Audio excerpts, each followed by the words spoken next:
Hey guys, tonight we venture into the candlelit world of Leonardo da Vinci's kitchen. Yes, you heard that right, his kitchen. Picture yourself stepping into a dimly lit Tuscan workshop with the faint smell of olive oil and wood shavings lingering in the air. Now, I know what you're thinking, Da Vinci. The painter of the Mona Lisa, the inventor of odd flying machines. Precisely. But here's the twist, we're going to explore one of his lesser-known contraptions, a mechanical rotisserie spit for roasting birds. You might be surprised, but trust me, it's a real thing, and you probably won't survive this if you're expecting a typical boring Renaissance history lesson. We're about to get delightfully sleepy with a side of gentle sarcasm. So, before you get comfortable, take a moment to like the video and subscribe, but only if you genuinely enjoy what I do here. And let me know in the comments where you're tuning in from, along with your local time, because I always find it fascinating how many time zones we gather under this virtual starry sky. Now, dim the lights, maybe turn on a fan for that soft background hum, and let's ease into tonight's journey together. You stand in the center of a moonlit courtyard, the stones underfoot still warm from the afternoon sun. Old cypress trees sway above you, their silhouettes dancing in the silent breeze. The breeze carries the distant hiss of nearby streams, and the rustling of leaves that form a kind of nighttime lullaby. Overhead, the stars glimmer, and somewhere in the distance, a rooster crows a bit too early. Maybe he's got an odd sense of time, or maybe he just likes to troll you before dawn. You slip through a sturdy wooden door that creaks with age. Inside, lanterns cast flickering shadows on the walls of a cramped workshop. These walls are lined with scattered sketches, each pinned to the rough stone like disorganized puzzle pieces. In the center of the chaos stands a half-finished contraption of wheels, pulleys, and rods. Leonardo da Vinci is nowhere to be seen right now, probably off snagging a quick nap or scribbling secret notes in his mirror, writing. You can almost hear him muttering about angles and torque as he prepares to transform an ordinary kitchen chore into a mechanical spectacle. At this moment, you realize that Renaissance kitchens were no joke. They were bustling, smoky centers of daily life. Imagine mountains of vegetables being chopped, large hunks of meat roasting over open fires, and bread dough rising in corners at all hours. It's a world where the hum of activity never quite dies down. The open flame roars, staff scurries with battered wooden spoons, and everything from peacocks to pheasants might be on the menu if you're feasting with high society. Historically, the average Tuscan home cooked simpler fare, basic breads, fresh produce, and maybe some poultry if it was a special day. Still, for Leonardo, everything was a puzzle waiting to be solved, cooking included. By now you notice a small draft swirling through the workshop, carrying the smell of flour and sweet wine. That draft brushes against your face, and you shiver not from cold but from the sense that you're standing on the brink of some mechanical marvel. You nudge a few sketches aside, careful not to smudge the precious ink. Some depict swirling lines and geometric patterns. Others show a rotating spit apparatus with multiple parts labeled in backward script. Mirror writing that Da Vinci used to keep curious eyes guessing. One mainstream historical fact about Leonardo da Vinci is that he left behind more than 6,000 journal pages, filled with drawings and theories on subjects ranging from anatomy to flight. These notes, often penned in that distinctive mirrored scrawl, remain a testament to his insatiable curiosity. While many are familiar with his paintings like The Last Supper and the Mona Lisa, his notebooks reveal the restless mind of a man who saw the potential for art in everything, even in the turning of a roast chicken. Of course, every genius has a quirky side. A fringe tidbit about Leonardo is that he was rumored to be so fascinated by nature that he would often purchase caged birds in the market, only to set them free. Perhaps his compassion extended even to the unfortunate fowls destined for the cooking spit. That might seem contradictory, but hey, maybe he thought, if we absolutely must roast a bird, let's do it as efficiently and elegantly as possible. You walk closer to the contraption, stepping around a stray bucket, slightly worried you might trip, causing a chain reaction that ends with gears crashing onto the floor. The machine is half your height, made from sturdy iron rods and wooden supports. Gears interlock in complex patterns. A pulley system dangles off one side. You imagine a plucked chicken skewered on a horizontal rod, rotating slowly above an open fire pit, glistening with juices. The idea is, in a practical sense, quite straightforward. Turning the spit automatically saves the cook from endless manual cranking. But because this is Da Vinci, you just know there has to be a bit of mechanical flair. Maybe a hidden spring, maybe a sneaky gear ratio that ensures the heat is distributed just right. You lean in and notice scratch marks on the rod. signs of repeated trials. Leonardo must have tested the torque again and again, perhaps adjusting angles to ensure the roast bird spins at the optimal speed. Too slow, and dinner might be charred on one side. Too fast, and you'd fling sizzling bits across the kitchen at unsuspecting kitchen staff, which is comedic to imagine but not exactly a huge hit with the cleaning crew. A first joke, check. You can almost see the kitchen staff scurrying around like, watch out, incoming drumstick. As you run a finger along the carved wooden supports, you wonder about Da Vinci's motivation. Was it purely culinary? Historians still argue whether this invention was intended to make daily cooking easier or to showcase the novelty of mechanical engineering to wealthy patrons. After all, Renaissance courts loved to flaunt extravagant banquets, and showing off a high-tech rotating roast would be quite the conversation starter among nobles nibbling on candied fruit. Then again, maybe Leonardo was simply bored and thought, why not? Standing there, the workshop feels like a hidden attic in your grandparents' house, except it's full of half-finished prototypes, not dusty holiday decorations. Your gaze drifts around the room, lingering on bizarre sketches. A water-lifting device here, a flying machine there.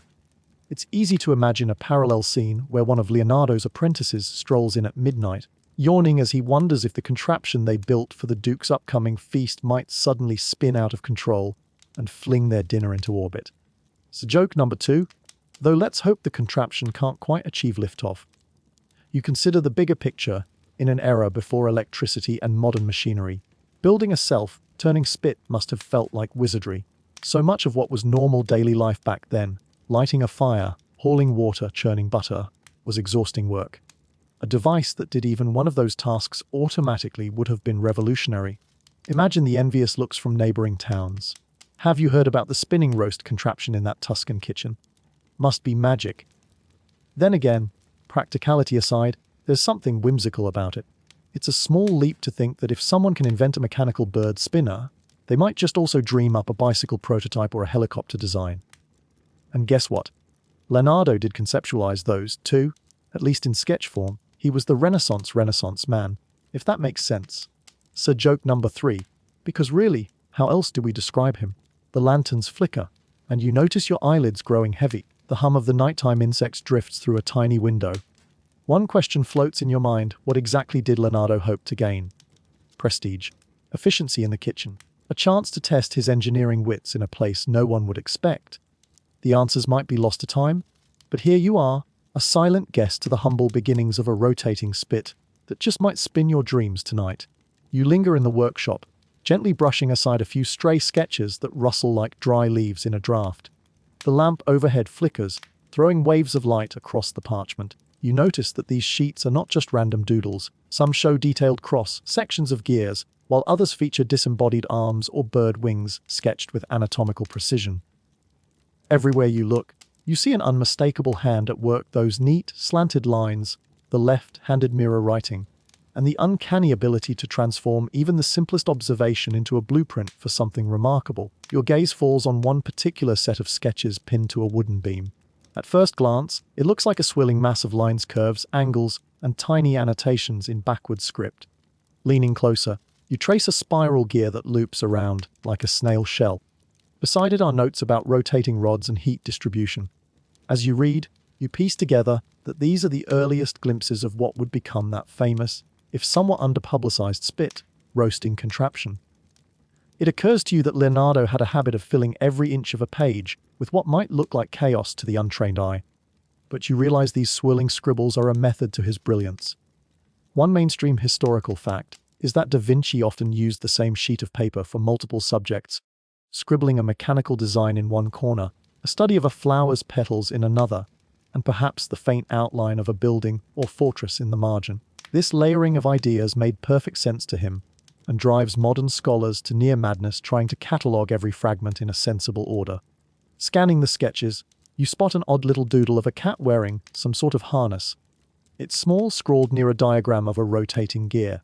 A quirky or fringe tidbit about Da Vinci is that he purportedly doodled animals in mechanical gear for amusement, though some interpret these as early attempts at designing prototypes for everything from automated toys to desks. And yes, this is a stretch, wearable contraptions for animals. Not everyone is convinced, of course. Sometimes a doodle is just a doodle. But in a world where knowledge was revered and secrets were often hidden, it's easy to imagine him dreaming up a cat, propelled something. Your attention shifts to the edges of the parchment. They're yellowed and frayed, a silent testament to centuries gone by. You run your finger lightly over the sketches, imagining how they might have felt beneath Leonardo's own fingertips. You picture him seated at a wooden desk, brow furrowed in concentration, candlelight dancing across his thoughtful eyes. Maybe it's late at night, and he's just returned from the Duke's court where he spent hours discussing the next grand feast. He'd roll out a fresh sheet of paper, sharpen his quill, and start scribbling. A mechanical spit might not be as glorious as designing a flying machine or painting the perfect portrait, but to a mind like his, no challenge was too small. You suspect some of these sketches were never meant to be seen beyond a tight circle of trusted friends or apprentices. Historians still argue whether Da Vinci intentionally guarded his designs to prevent theft, or if he simply enjoyed the secrecy.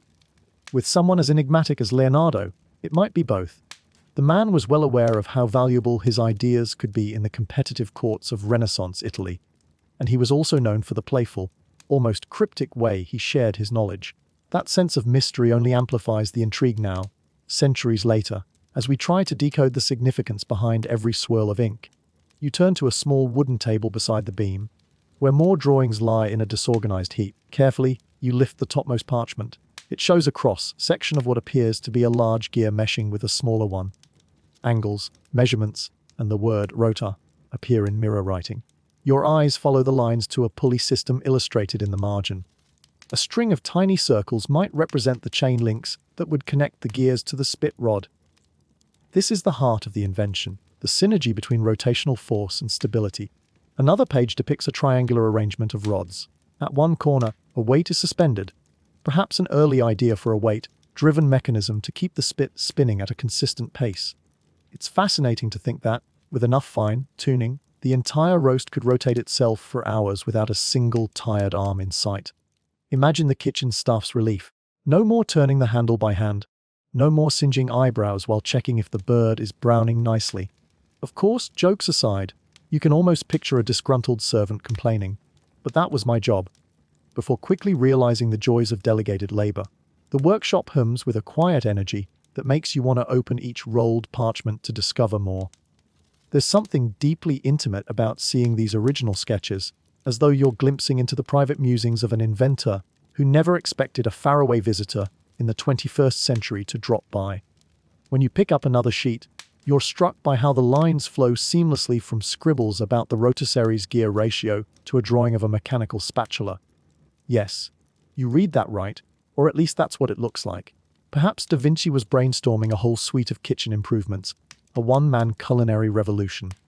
You can practically hear him murmuring to himself, "If we can automate the spit, why not also invent a device to flip pastries or to stir soup at the perfect interval?" This might sound absurd now, but hey, considering we have stand mixers and robotic arms in some high-tech kitchens today, maybe Leonardo was simply too far ahead of his time. A first joke, because a mechanical spatula flipping pancakes in the 16th century would be quite the spectacle. As you leaf through the final few sheets, you note that some sketches don't seem to fit at all. One page features an anatomical study of a bird's wing, maybe to better understand how its joints move. Another focuses on tiny, swirling water eddies, research that might inform the rotational dynamics of fluids in a pot. Da Vinci was, if nothing else, a master at cross-pollinating ideas. He wasn't the type to say, "This is just for art, and that's just for science." Everything was connected, and by exploring the motion of water, or the structure of a wing, perhaps he gleaned insights into how to spin a roast flawlessly over a fire. There's also a single note scrawled in the corner of one page, something about timing the spin so the juices will not drip unevenly. You can almost see him trying to solve that universal problem of dryness in roasted poultry. Maybe he envisioned a gentle, consistent rotation that would keep the meat moist, letting the heat coat it evenly. A comedic image flashes in your mind: Da Vinci pacing in front of an open fireplace, tasting pieces of half-cooked chicken, exclaiming, "We must rotate it slightly slower on the next attempt, else the juices fly off and we're left with a husk." Second joke. Although the image of Leonardo brandishing a marinade brush is oddly endearing, you set down the final sheet, letting out a soft sigh. Despite the centuries separating you, you feel a strange kinship with the mind behind these sketches. Whether it's the mechanical spit, or one of his more famous creations, there's an unmistakable sense of wonder in every line he drew. For a moment, you imagine telling him about modern kitchens. Electric ovens, rotisserie settings at the push of a button, the beep of a timer that ensures the perfect roast every time. Would he be astounded or quietly smug, thinking, "I was onto something, wasn't I?" You straighten the pile of sketches, hoping not to disturb this fragile time capsule too much. A single flame on the lantern sputters, casting the drawings into momentary shadow. Quietly, you step back, giving them room to breathe, as though they're living objects in need of respect. Your mind buzzes with the extraordinary notion that the seeds of a futuristic cooking gadget lie right here, scattered among doodles of cats in harnesses and swirling snail gears. Third joke. Did we mention the cat? Because you're still not over that one. In the hush of the workshop, you get the sense that these sketches are more than mere curiosities. They're pieces of a grand puzzle that Da Vinci never fully assembled in his lifetime. Yet he left enough breadcrumbs for future dreamers, like you, to follow. And in a world that prizes innovation, even a half-sketched mechanical spit can spark endless ideas. Perhaps that's the true genius, the invitation to keep imagining long after the ink has dried. You feel the workshop's chill on your skin, reminding you that this cozy exploration began in the middle of a quiet Tuscan night. Even so, your curiosity is now thoroughly awake. Pushing open another creaky wooden door, you step from Leonardo's personal domain into a more bustling realm, the adjacent kitchen. Here, centuries ago, the ordinary magic of Renaissance cooking took place. Immediately, a wave of imagined warmth hits you. You can almost see the fireplace blazing, with iron pots and copper pans suspended above it, steam fogging the air. The center of the room is dominated by a large wooden table. In your mind's eye, you picture scullery maids, sleeves rolled up, kneading dough while others chop vegetables harvested from sprawling gardens just outside the villa. The glow of a dozen candles flickers along the rough stone walls, casting dancing silhouettes of busy hands and the swirl of aprons. It's the sort of place where the scent of rosemary and sage drifts lazily, mingling with the smoke from the hearth. This is the Renaissance kitchen hustle, a daily grind of preparation, preservation, and perpetually rotating tasks, from dawn until well past dusk. In a society without refrigeration or modern stoves, meals had to be orchestrated like a grand performance. Sourcing ingredients often required visits to the local market, bargaining with merchants over the price of eggs or the freshness of fish. In noble households, a head cook might oversee a small army of servants, each responsible for a specific task, like turning that spit, for instance. Enter Leonardo da Vinci with his unorthodox plan to relieve at least one of those tasks by automating it. You wander around, noticing a large hook protruding from the ceiling. Perhaps this was once used to hang a hefty pot of stew, or maybe it supported a bag of spices too precious to be left on the ground. One mainstream historical fact is that spices like black pepper, cinnamon, and cloves were incredibly valuable in Renaissance Europe, often treated almost like currency. Nobles flaunted them, while the average peasant might only catch a whiff during festival times. Some accounts suggest that entire fortunes could be spent on procuring exotic flavors from faraway lands. Now, imagine Da Vinci pondering how best to season a roast if it could turn itself and baste every inch with those fancy spices. If nothing else, it must have made for an evenly flavored meal. You sidestep a phantom cook. Well, the memory of one, anyway, and glide toward the colossal hearth. It dominates the far wall, large enough for multiple spits to operate at once. The arching stone is blackened with soot, a testament to countless feasts.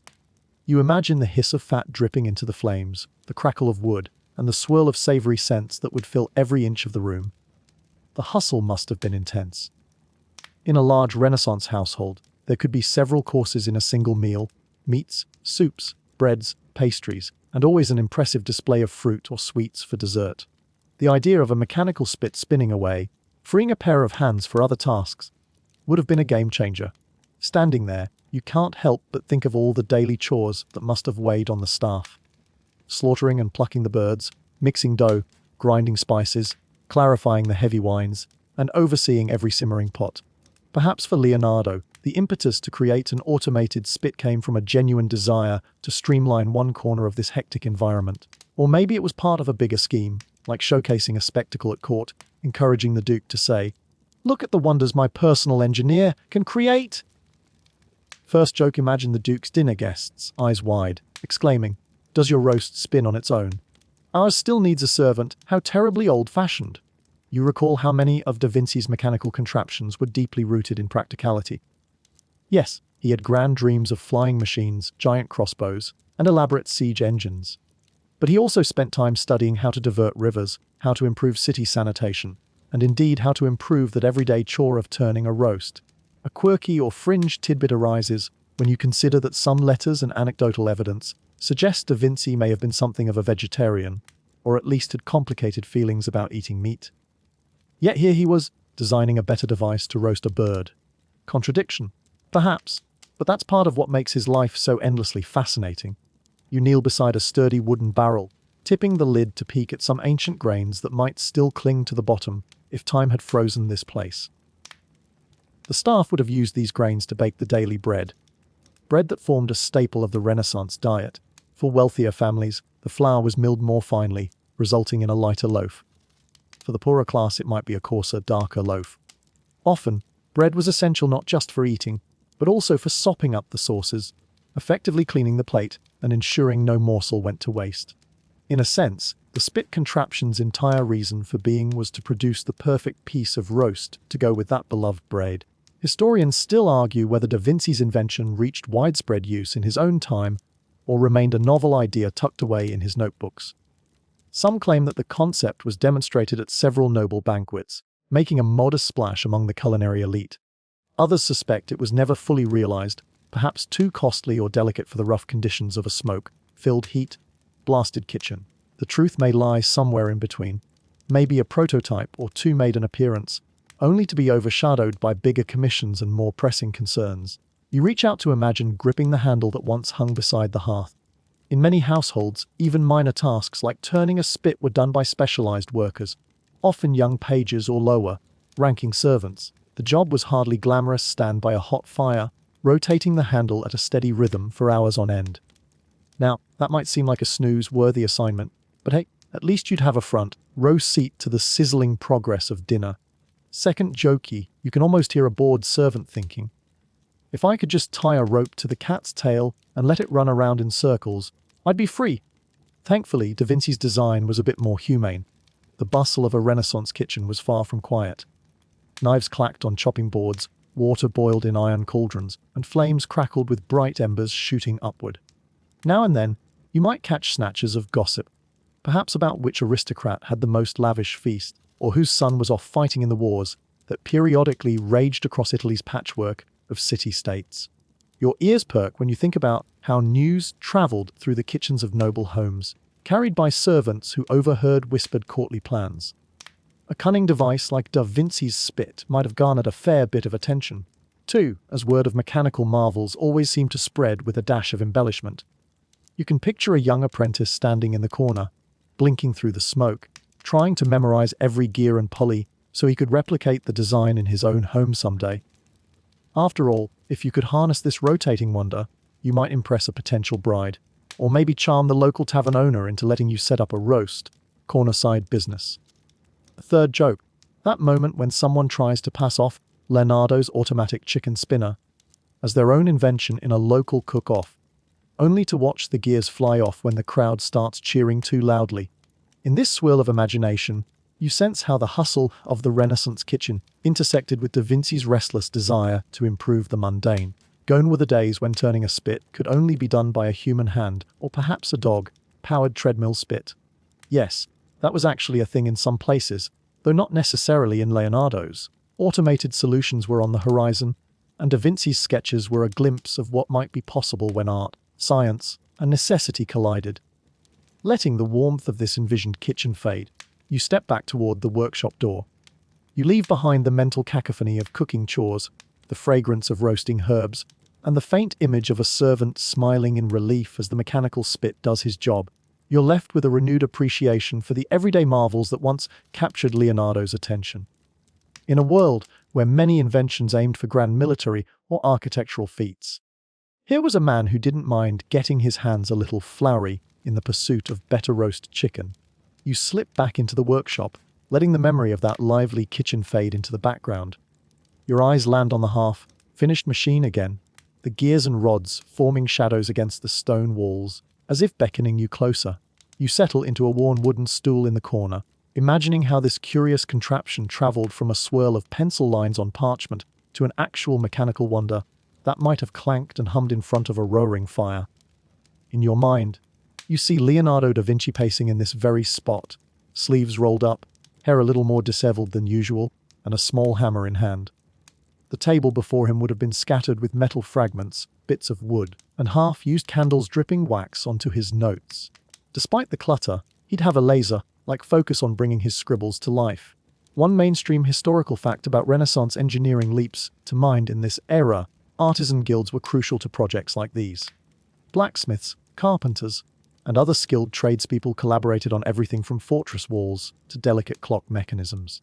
And while Da Vinci might have done the conceptual heavy lifting, you suspect he occasionally enlisted such experts to forge precise gears or shape wooden frames. You spy a pile of iron scraps in a corner, relics of those first rough attempts. One piece bears a jagged edge where it might have snapped under stress, possibly from Da Vinci testing the torque required to turn a hefty bird over the fire. You chuckle at the mental picture, the device finally spinning, only to clang dramatically to a halt because the metal wasn't tempered quite right. First joke, a metal meltdown. You imagine a panicked assistant shouting, "Chef, we have a meltdown in the poultry department." Edge closer to a wooden bench, where a rudimentary gear assembly sits. It's a little smaller than you'd expect, easily held in two hands. Turning it tentatively, you watch the teeth interlock with a second gear. The movement is surprisingly smooth, hinting at a level of craftsmanship that goes beyond simple tinkering.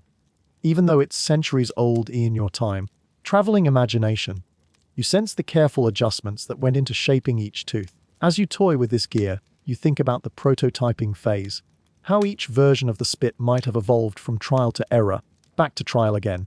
Historically, large workshops, or botic, often served as communal spaces for apprentices. They'd run errands, keep the place tidy, and assist the master in assembling prototypes. You can practically see a wide-eyed apprentice handling small tasks under Leonardo's watchful gaze. Maybe that poor apprentice had to clean up the mess whenever a gear shattered, or if a test roast ended in a volley of hot grease. Second jokey, you can hear the apprentice exclaim, "Next time, master, let's invent a grease shield before we do another test." Turning back to the main contraption, you notice a heavier central rod fixed to the frame. This rod, you realize, is the axis on which the spit would mount. A system of pulleys or weights might have controlled its rotation. The practicality is impressive in theory. Once the weights were lifted and set in motion, the spit could keep turning for a decent stretch of time without any human intervention. It's a concept reminiscent of clockmaking technology, where weighted gear systems can measure hours. Here, though, the measure isn't time alone. It's also the perfect roast. Yet not everything went smoothly.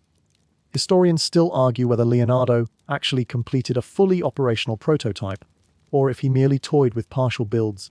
Some accounts mention a demonstration before an Italian nobleman, perhaps the Duke of Milan, where the spit worked beautifully for a short time. Other narratives insist that the contraption was too delicate for the intense heat and daily grind of a real kitchen. The truth might be a bit of both. Maybe it worked under controlled conditions but faltered in the rough and tumble environment of actual meal prep. A quirky or fringe tidbit crosses your mind. There's a rumor that Da Vinci once tried to harness steam power in an early cooking device, though the evidence is scant. Some say his notebooks included sketches of a steam-driven spit, but those may have been purely theoretical. Whether it's truth or legend, it shows the boundless curiosity he brought to every challenge, always looking for a more elegant solution. Your fingers graze a small wooden box on the bench, which rattles with bits of hardware and a coil of thin metal springs. You can picture Leonardo selecting the right spring to balance the gear tension, adjusting it by micrometers, or the Renaissance equivalent, until the spit spun smoothly and consistently. It wouldn't have been an easy task. Too strong a spring, and you might end up with a whirlwind roast, flinging poultry juice across the room. Too weak a spring, and your dinner might stop turning halfway through, resulting in a half-cooked, half-burnt monstrosity. The third joke, you imagine a comedic half-roast special, lovingly described by the cookers, or one side well done, the other side suspiciously pale.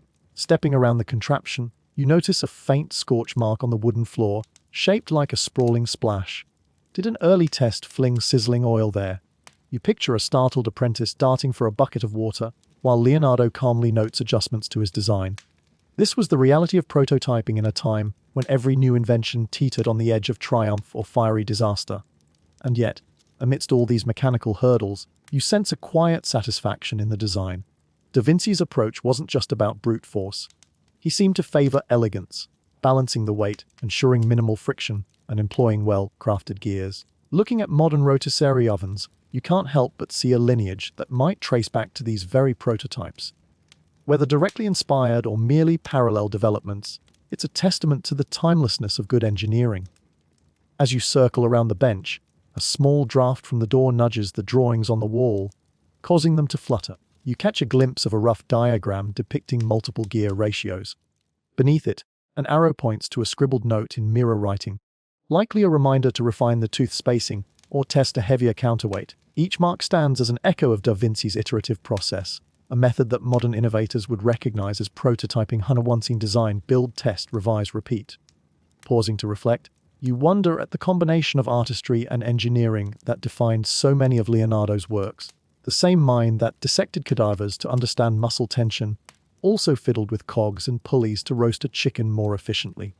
This fluidity between seemingly disparate fields is what made him stand out. He never saw a boundary that said, this belongs to science, and this belongs to art. Everything fed into everything else. You lean in, eyes tracing the last major component of the spit design, a bracket where the bird's skewer would be secured. A simple wooden handle rests on the side, perhaps for manually adjusting the contraption if needed. It's a nice reminder that even the most advanced mechanical aids in the Renaissance weren't entirely hands-free. There had to be a manual override. Because let's face it, if the roast started spinning out of control or the tension gave out, you'd want to intervene before dinner literally went up in smoke. Satisfied that you've gleaned the essence of how pencil lines became prototypes, you let your mind wander to the next logical step, testing the device under real-world conditions. You imagine the tense excitement in a grand hall as the nobility whispers about the newfangled invention that promises an impeccable roast. But for now, you're content to remain in the hush of this workshop, where each gear and spring tells a story of trial, error, and the stubborn pursuit of functional beauty. The lantern on the far side of the room flickers, almost as though it's winking at you. Taking one last look at the assembly, you stand and stretch. Maybe you're not forging metal or sanding gears tonight, but you can appreciate the patience and dedication it took to bring these sketches into tangible form.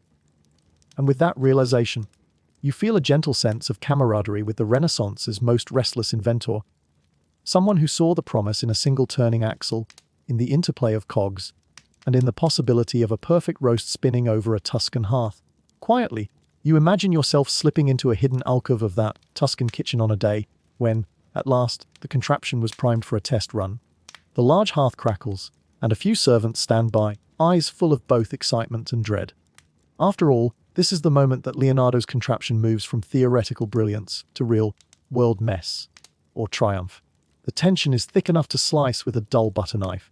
The setup is surprisingly elaborate for what amounts to a single turning spit. You spot large counterweights, reminiscent of old clock towers, hanging from a sturdy beam overhead. A series of gears and pulleys connect these weights to the spit rod, which already has a seasoned bird skewered in place. The plan is simple. Once the weights are raised and released, they should gently unwind, spinning the spit at a controlled speed. It all sounds great in theory, until the moment someone actually lifts the weights and sets them into motion. Immediately you hear a clunk and a whirring noise. Then, the spit begins to rotate, and keep rotating, and keep rotating. At first, everything seems perfect. The bird spins in a leisurely circle over the glowing embers, the aroma of its seasoning wafting through the air. You can almost see the tiny grin on the head cook's face, imagining a future where he never again has to bark at a servant for letting the roast overcook on one side. But then, with no warning, there's a sharp twang, the kind of sound that signals something has gone just a bit sideways. One of the gears catches, then jolts, and in the blink of an eye, the bird is whipped around so fast it's a blur of sizzling poultry. At first joke, you picture one of the kitchen maids ducking behind a barrel with a shriek, "Duck!" Or is it chicken? As you watch, riveted, the turning rod thumps against the frame, rattling the entire apparatus. Smoke billows more furiously, and fat splatters onto the embers below, sending a flurry of sparks dancing up the chimney.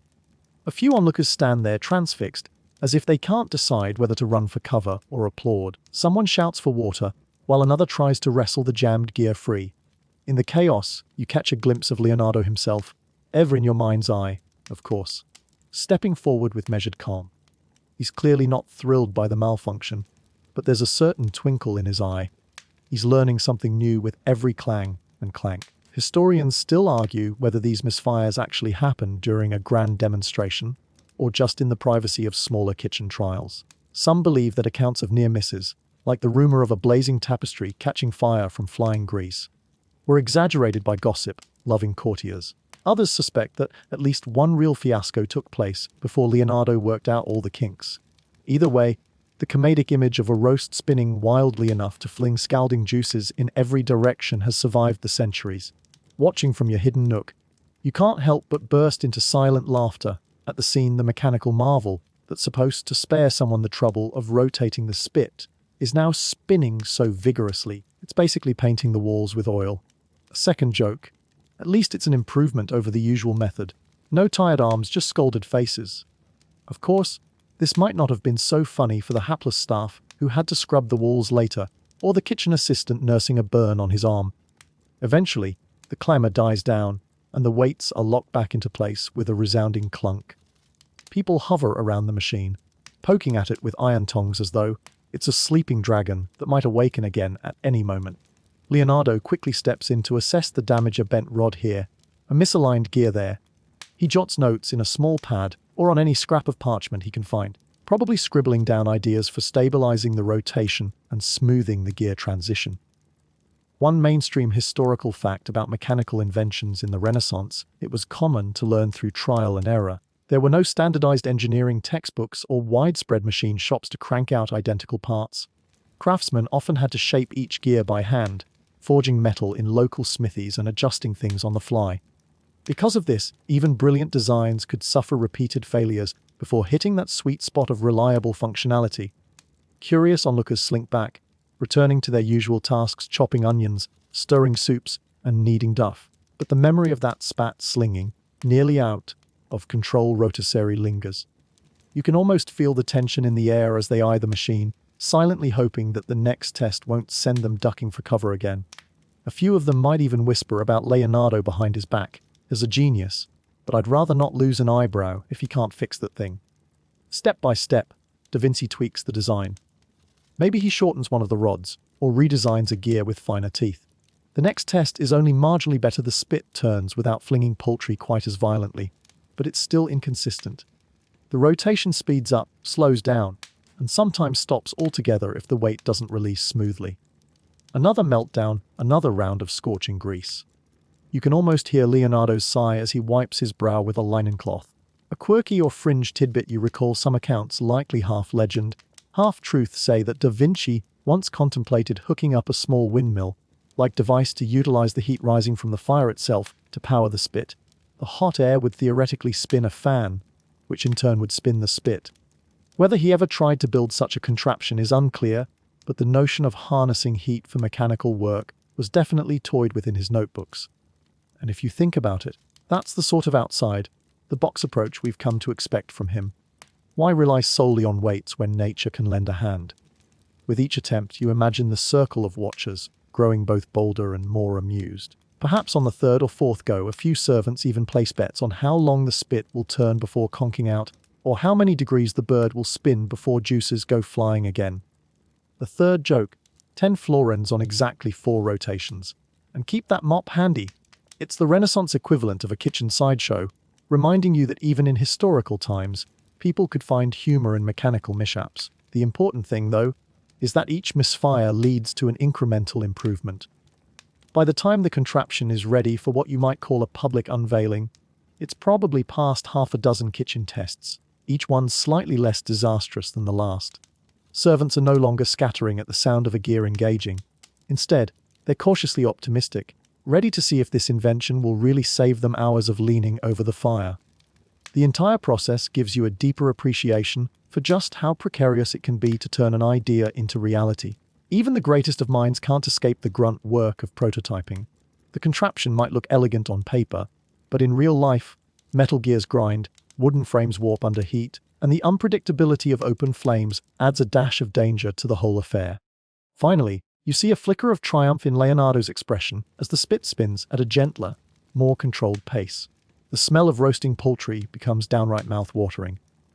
A hush falls over the room when the head cook carefully checks the temperature of the bird, nods in approval, and signals that, indeed, the dinner will be perfectly cooked with minimal manual intervention. In that quiet moment, you sense an almost reverent gratitude. Even the skeptics might concede that this mechanical wizardry has promise. You drift away, letting the crackle of the fire and the drip of fat into the embers fill your ears.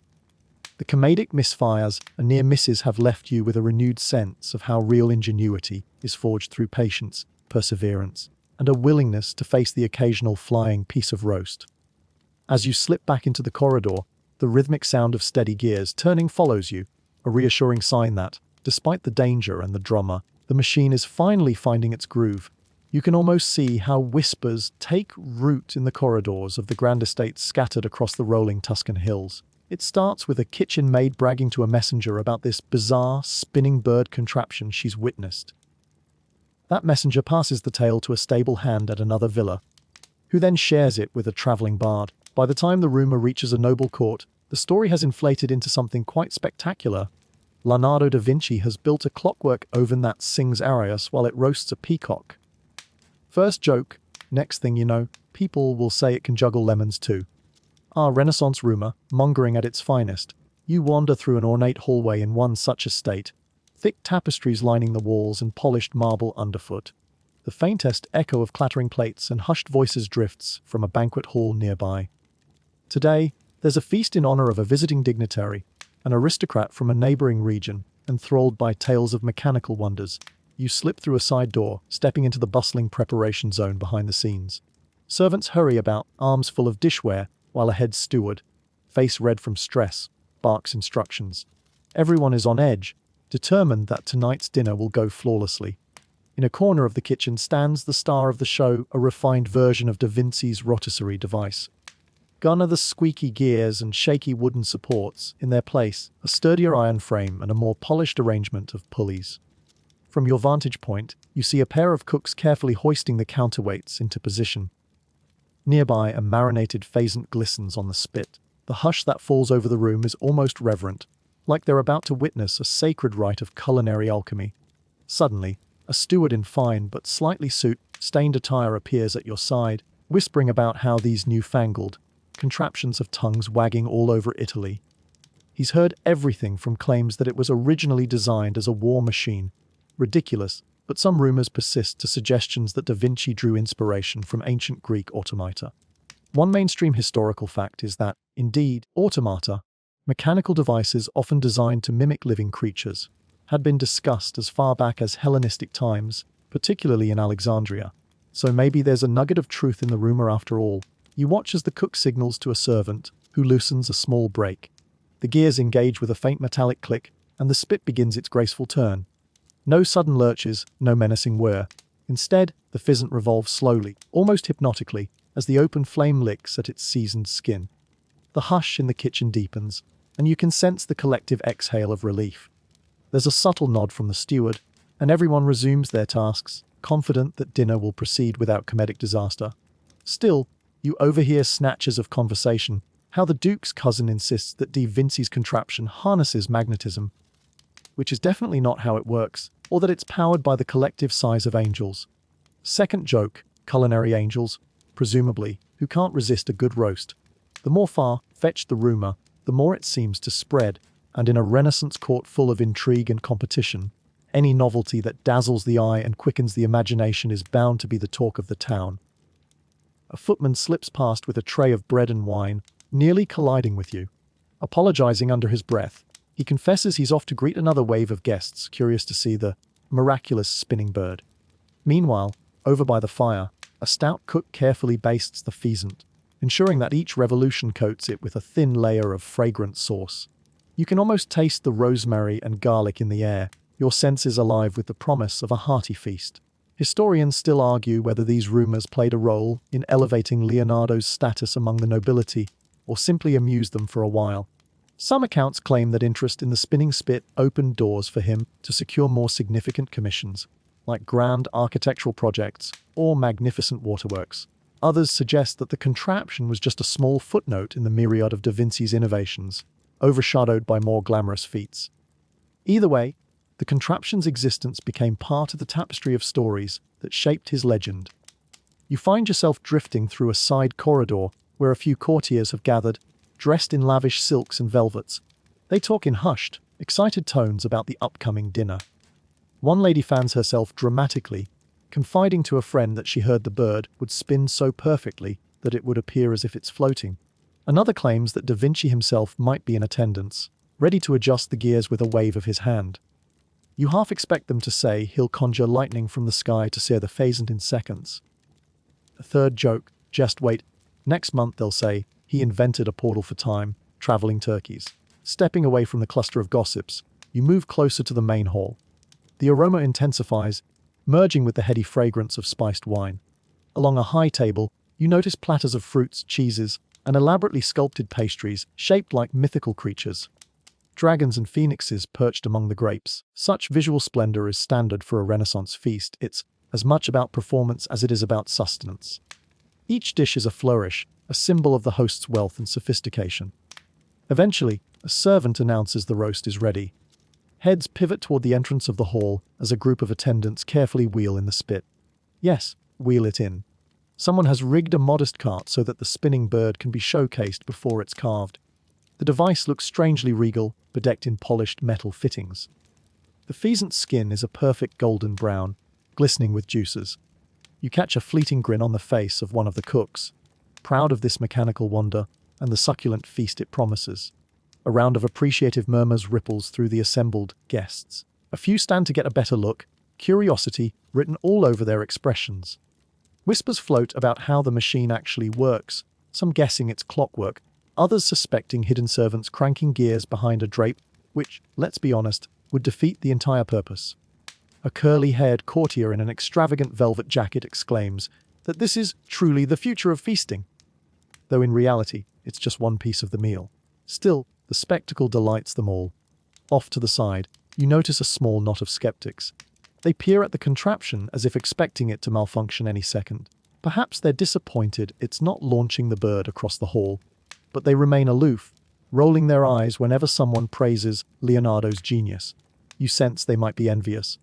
Renaissance courts thrived on rivalries. After all, if Da Vinci's mechanical feats attract too much praise, what does that mean for other inventors or for the illusions that traveling magicians might present at court?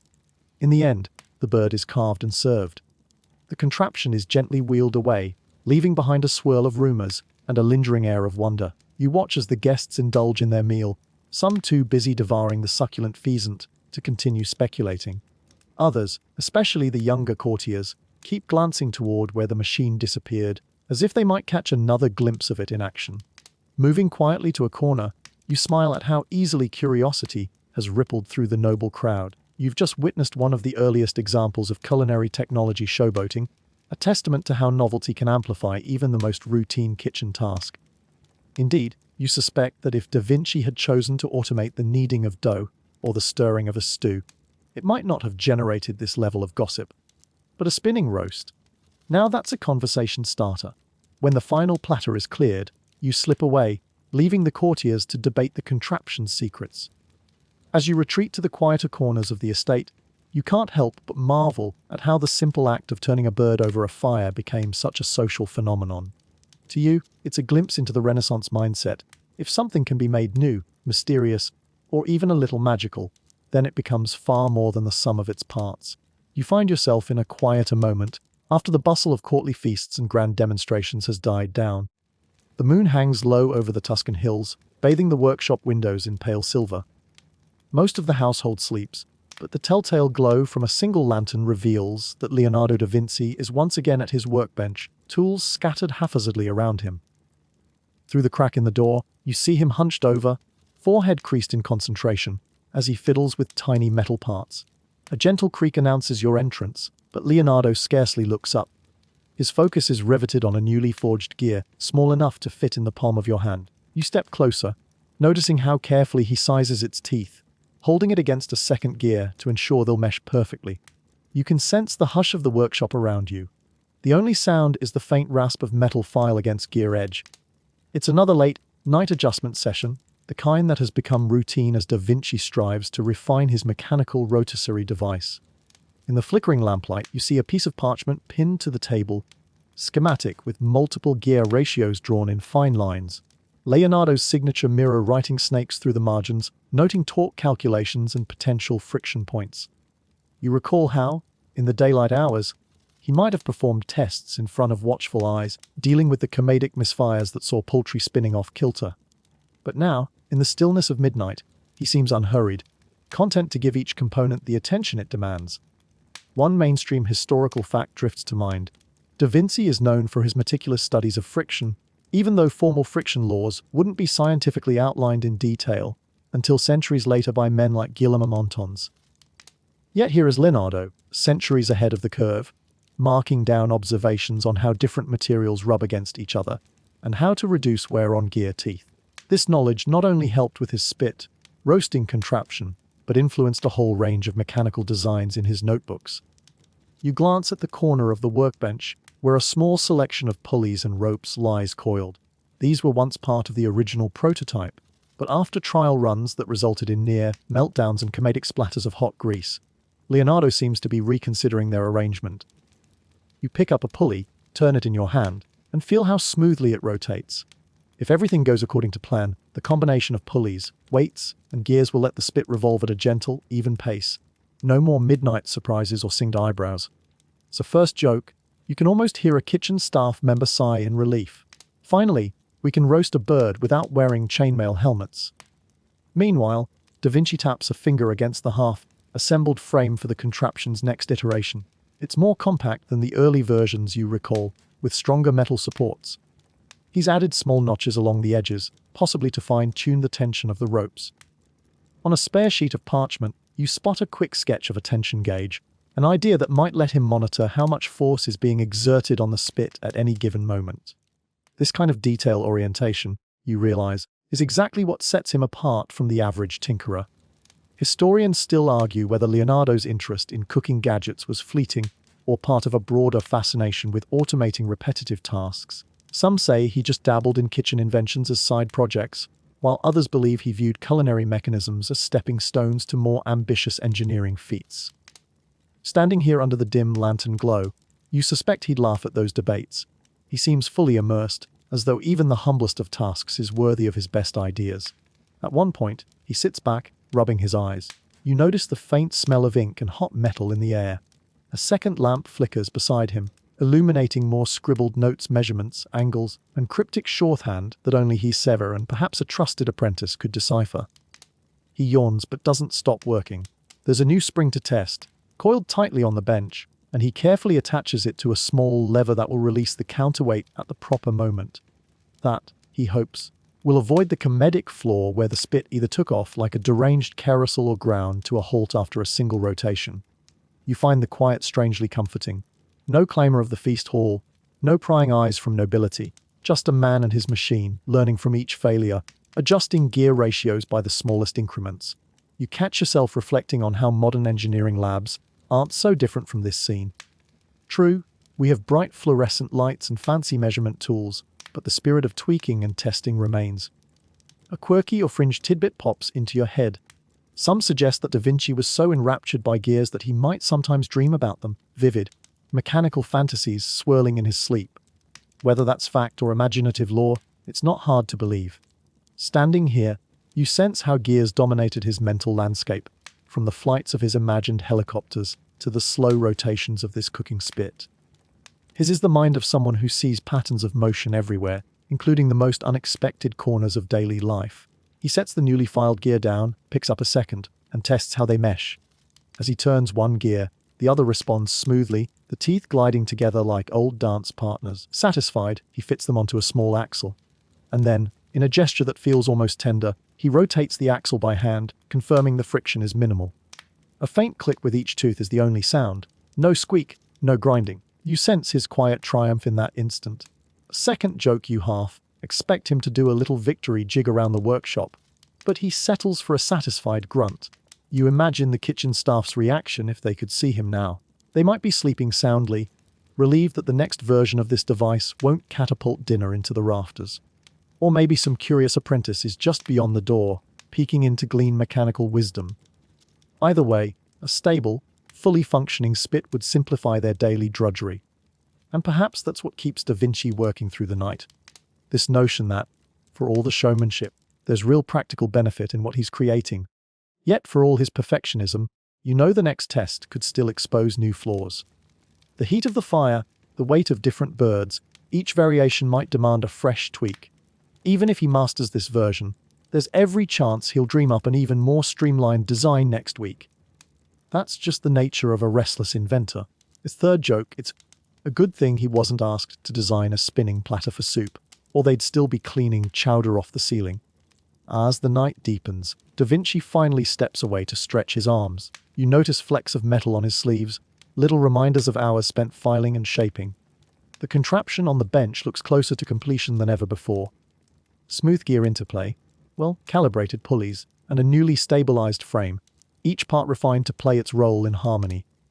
You can't help but wonder how future generations might view such dedication. Would they see it as an odd footnote in the career of a legendary artist and engineer?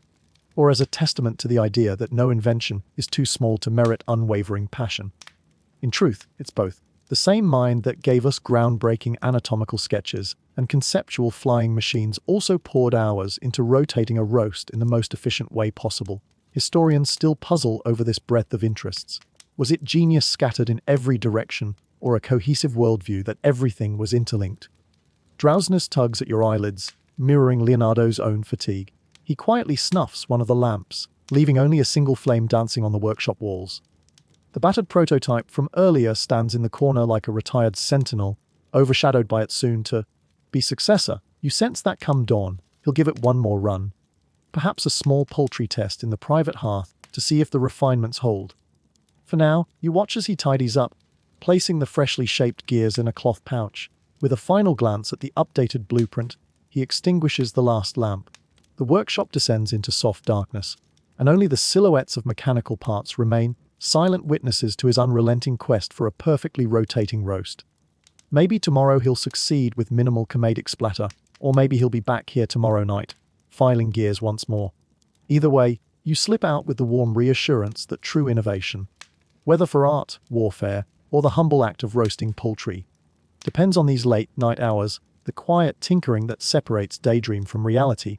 Morning light washes over the workshop, revealing that Leonardo's final round of tinkering seems to have paid off. You notice the polished gears and sturdier frame of the upgraded device, poised for its big moment. Word has spread. Tonight, the Duke is hosting an extravagant banquet, a lavish affair where noblemen, merchants, and influential scholars will all convene. Everyone is abuzz about the rumored roast of the century, set to be turned by Da Vinci's contraption in front of the most discerning eyes Italy can offer. You walk into the courtyard as the sun hits its midday zenith. Servants hurry in and out, balancing crates of produce and clucking fowl. The scent of fresh herbs, basil, thyme, rosemary, drifts on the breeze. Over by the carriage house, you spot a group of stable hands unloading barrels of wine. Even from this distance, you can tell the preparations are on a grand scale. The Duke wants nothing short of a culinary spectacle, and this mechanical spit is expected to be the jewel in the feast's crown. By late afternoon, the Great Hall is a whirlwind of activity. You see tapestries being hung, gilded candelabras placed at each table, and platters of exotic fruits arranged in towering displays. The staff polishes every goblet to a mirror shine. A hush of excitement sweeps through the halls as a rumor goes round. Leonardo's here, setting up his machine. You follow the murmurs and find him near a massive hearth in the kitchen's grandest wing. His brow is furrowed, but not in frustration. It's the concentrated look of a craftsman fine, tuning his masterpiece.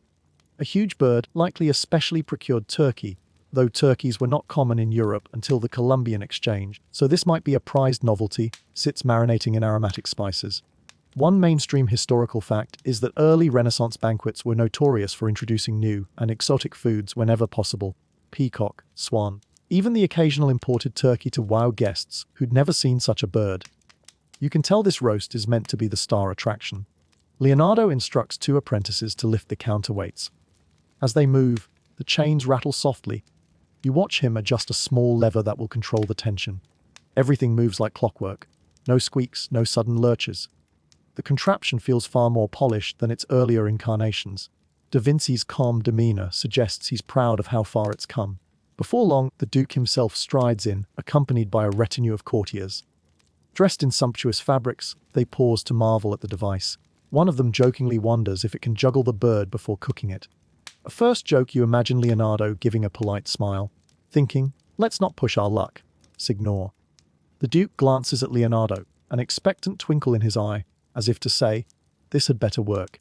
Servants carefully impale the massive turkey on the spit rod. A hush falls over the group, punctuated only by the crackle of the hearth. With measured precision, Leonardo releases the gear mechanism. For a moment your breath catches. What if it whips the bird around like a runaway carnival ride? But it doesn't. The spit rotates in a steady, confident rhythm, the turkey gliding over the flames with an almost regal poise. A collective sigh of relief sweeps the kitchen. The Duke's grin broadens. If this demonstration holds, the upcoming feast may well be the talk of the entire region. A few servants even clap quietly, remembering the comedic disasters of previous tests. The turkey's skin begins to sizzle and glisten in the heat, wafting succulent aromas that make your stomach rumble. As time passes, the hall fills with guests. Musicians tune their instruments near a raised platform. You wander among the growing crowd, overhearing bits of conversation about the legendary device. "I heard it was inspired by Greek automata," one scholar remarks. Historians still argue whether Da Vinci lifted the principles directly from Archimedes' lost texts. Another retorts, as though they're discussing a state secret. You realize that for these sophisticated elites, the device is more than just a kitchen tool. It's a statement of intellectual and artistic prowess. When the banquet officially begins, the turkey is still roasting. Wine is poured, toasts are offered, and various courses come and go. Then, at the perfect moment, timed by Leonardo's careful calculations, a group of servants wheels in the hearth setup, complete with the rotating spit, so the guests can witness the final stage of cooking. It's an impressive sight. Flames dance around the polished metal, the turkey spins serenely, and the entire hall seems to fill with an almost reverent silence. You glance at the faces of the onlookers. Some are wide-eyed in genuine wonder, others are nodding with smug approval,